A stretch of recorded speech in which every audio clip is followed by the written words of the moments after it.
Good morning, guys. It's Safety Sally out here in the woods today, and today we're going to talk about felling, probably what most of you have been waiting for.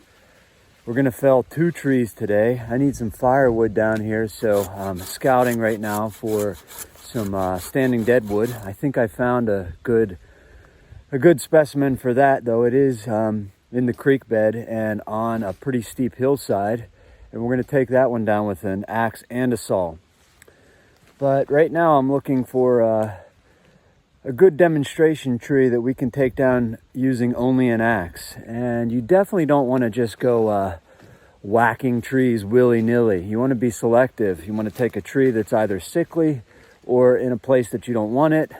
Or mostly what I'm looking for is some smaller hardwoods that are growing next to larger hardwoods. So they're fighting a mature tree or a tree that's trying to become mature, and they're fighting for canopy space.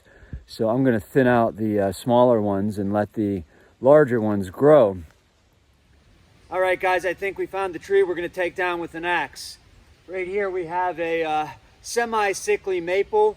It's fighting for canopy space with this much larger, more mature maple off to my right here. And it's only got a few bones this direction. You can see there, I think, that it's lost its main branch, and it's only got these 2 sickly bones fighting out this way for canopy space. More importantly, the lean is in the same direction as those 2 bones. And if we spin here, we can see that while there is some undergrowth in this direction, there's no major hang-ups in its way, which is something else I'm looking for. So if you're having trouble determining the lean of a tree, which is the direction that the tree leans in, which is most easily determined by standing directly underneath of it and looking up, you can use this little trick. You take an axe and just hold it loose, plumb in your hand, so to speak, like a plumb bob, and that'll give you a much better sense of the direction of the lean. You can see here in this case, the tree is leaning in the direction that I want to fell it, which is called the lay. So the lay is where I want to lay the tree down on the ground. Lean, the direction the tree leans in, and in this case, I can fell the tree and make the lay in the same direction as the lean. That's pretty much the only trees you want to be felling only using an axe, where you can fell in the same direction as the lean. I'm going to go ahead and clean up around the base of this tree a little bit, but right now while the wind is gusting, let's talk about wind. It's blowing in this direction and it's gusting, so it's not blowing all the time. The wind is a factor, especially if the tree is mostly straight up and down. In this case, the lean is pretty severely in the direction of the lay, so I don't have too much to worry about. But right whenever I'm going to make that back notch, I want to let the wind calm down a little bit.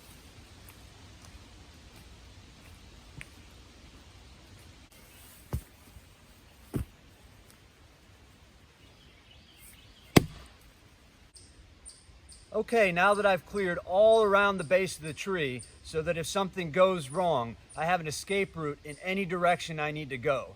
And it's best to stay right at the tree's base until you see which way it's going to fall and then take off in the other direction. Because at that point in time, all you need to do is take 1 step in either direction and you're in safe area. But if you start running and the tree starts falling in your direction, you got to run a lot further to get out of the direction of the tree.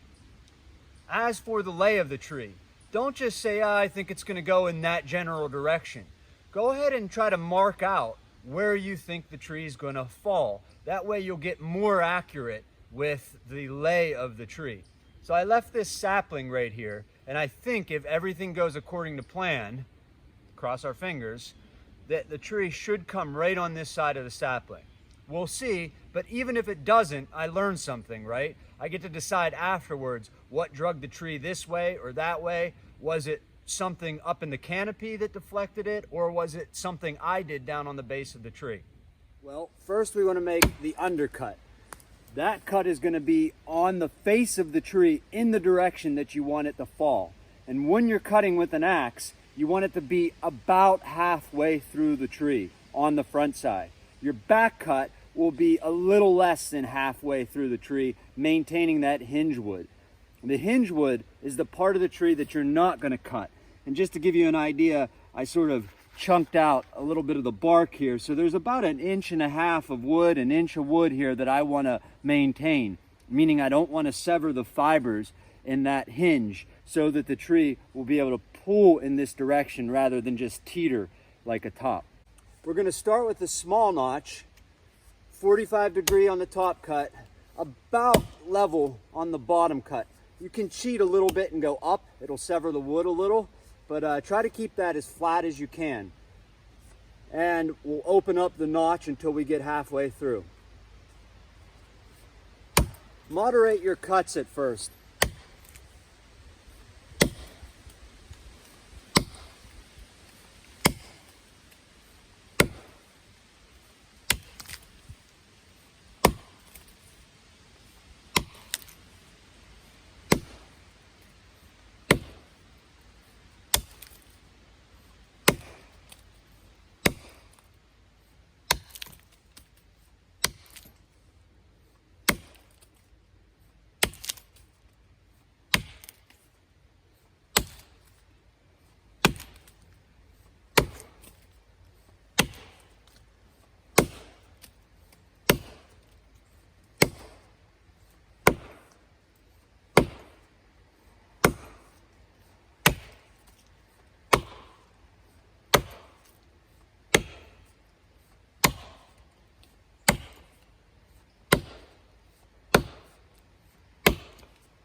I'm going to stop right here and bring you guys in for a closer look. We need to go a little bit further, but if we were going to cut the back with the saw, I'd stop right here about 1/3 of the way through. So since we stopped at this phase, we're about 1/3 of the way through. This is something you can do to see if your notch is open in the direction of your lay. You can take 2 sticks like this, put it on either corner of your notch, and then where they cross is the direction the tree is most likely to fall. Now you have to take in consideration the branches up top and the way the tree twists, but this is a good way to get an indication of where your tree might go. You could also take your axe, stick it in the center there, and that'll give you a good idea as well. It's not a hard and fast rule, but it will give you a good direction. And I can tell just by this that I want to open up this side a little bit more in order to get that tree to pull a little bit more in this direction. See that glance? Got to keep your feet out of the way. At this point, I'm just going to be taking off a little bit more on top to remove some chips in order to open up this notch to about halfway. We don't got to go much more here. Okay, so you can see I overestimated the notch a little bit. There's the heartwood. I'm probably about 1 inch past the heartwood, which is what I was aiming for. But it's better to have a clean face cut than it is a rough face cut and too shallow. That just means I have to spend less time in the back. And at this point, with the wind gusting the way it is, I probably want to avoid moving around the front of the tree. So I'm going to try to stay only in the back of the tree until it falls. So the back cut should be at least 1 inch, 1.5 inches higher than the face cut. That way you maintain a kickback plate here and the tree just can't come back and hit you. So we're looking at making our back cut right about there. The bottom of the back cut should end up right around there. We want to maintain at least 1 inch of holding wood there. So I don't want to cut through this.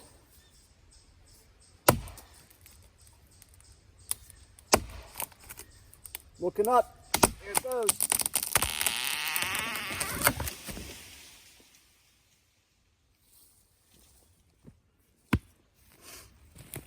Because I overestimated that face cut, it didn't take much from the back, but I'll show you where it landed, right on the mark. I won't move the camera or you guys will accuse me of cheating. You see my sapling there? There's the sapling and there's where the tree went. So it went in the right direction and that's the main thing. I'll show you the stump here. Yeah, so not the prettiest stump ever, but we got holding wood.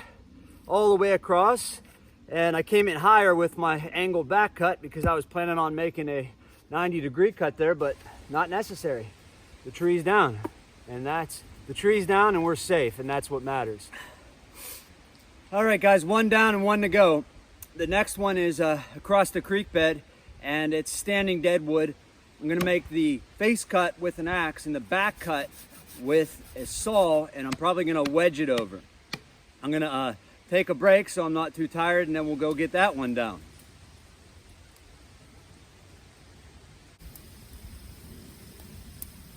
So, deadwood like this, standing deadwood, is extremely hard and difficult to cut with an axe. You can do it, but your hands and arms are gonna pay for it the next day. So I'm gonna open up a small notch, which will allow the tree to tip this way, and then I'm gonna bang it over with a wedge. All right, enough talking. Let's open this guy up. Once again, I'm on a extreme steep slant here, so I've made myself some footholds. I've got an escape route. One thing that you definitely want to do on deadwood, I've already tapped this a good many times, but look up and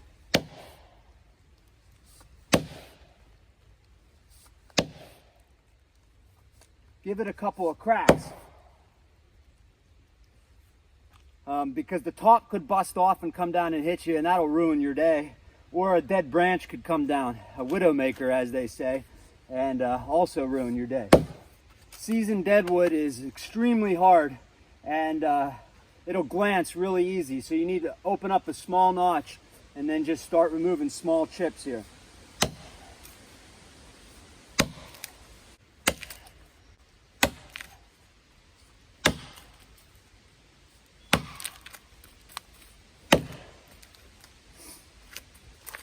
In deadwood, it's not such a bad idea to angle the bottom cut up since it's so hard.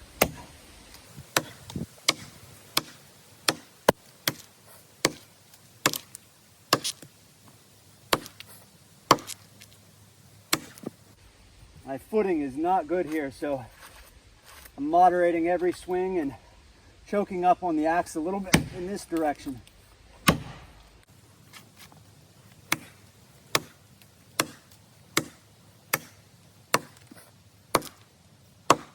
Again, checking the top, make sure nothing's changed.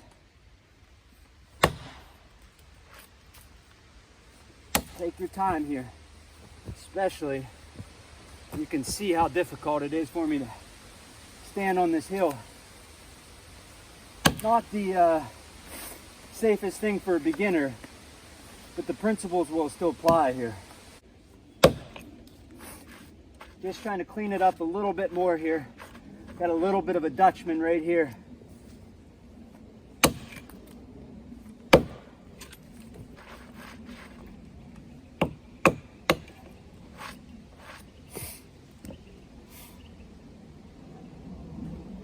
That's not too bad. Gonna go from the back now. So the basic principle is the same. I'm just gonna use the saw for the back cut, which means I don't have to make a notch.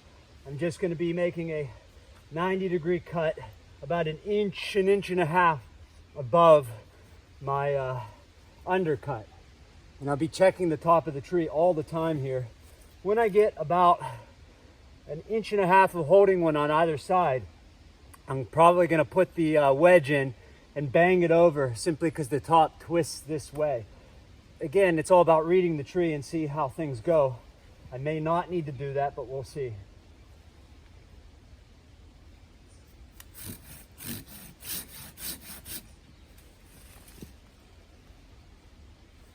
Again, at this point, I don't want to be moving in front of the tree. I'm probably a little high here, but I'm going to err on the side of more of a kickback plate here since it's going to be difficult for me to get out of the way quickly.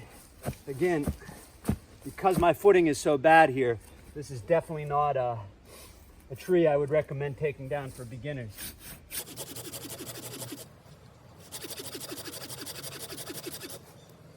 Standing dead trees are different than living trees because there's no sap running through it, and because the branches are dead.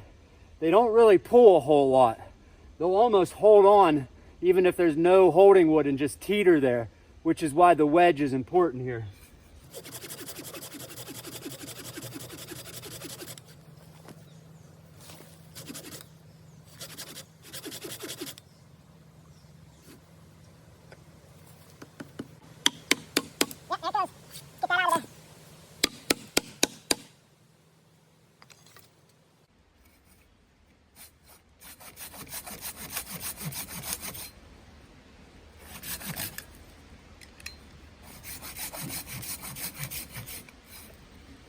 There she goes.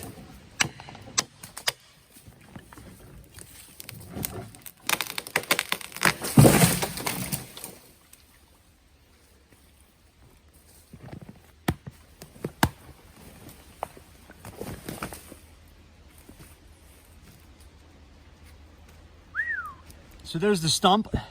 We got a good, I'd say 1.5 inches, maybe 1 3/4 of holding wood, pulled all the way across. That's not a bad looking stump. Well, that's firewood sorted. You can see here's the top of the tree, which is not far from my camp. It fell right across the creek as I had hoped and intended. I think you guys can see there, that's the creek. And I wanted it to fall across the creek that way because when it comes across the creek and bridges the creek that way, it's more or less still standing deadwood. That way I don't have to cut it all up at one time. Still airflow underneath of it. This will be good, you know, all winter long and longer, really, just like that. But the top of it, the stuff I need right now today, is right near my camp. So I'm gonna go ahead and saw some of that up. Of course, this doesn't count for the cordwood challenge, though I'm pretty sure Ben does allow a saw for the back cut in use with the axe for the cordwood challenge. But there's no way in hell I'm bucking this up with an axe. Though you could, and it would count for the cordwood challenge. Though I'm going to be using the saw on this. All right, guys. So I think what I really want to say about felling is that as a one-off, it really is the most dangerous part of this whole process, especially if you're out in the woods by yourself like I am. I mean, this is probably the only part of the process where you could actually kill yourself or severely lame yourself. I mean, you could have a tree land on you, bust your back, bust your neck, pin you. So it's everything that you do up until you make that first blow that's going to keep you safe. All that preliminary stuff, the scouting, the looking up at the tree to make sure there's no widow makers, tapping it a couple of times to make sure nothing's going to fall on you, reading the limbs of the tree to make sure that the lean is in direction of the lay. All of that stuff is what's going to keep you safe. And you shouldn't do this until you're ready. That's why this is the last safety video that I made, not the first one.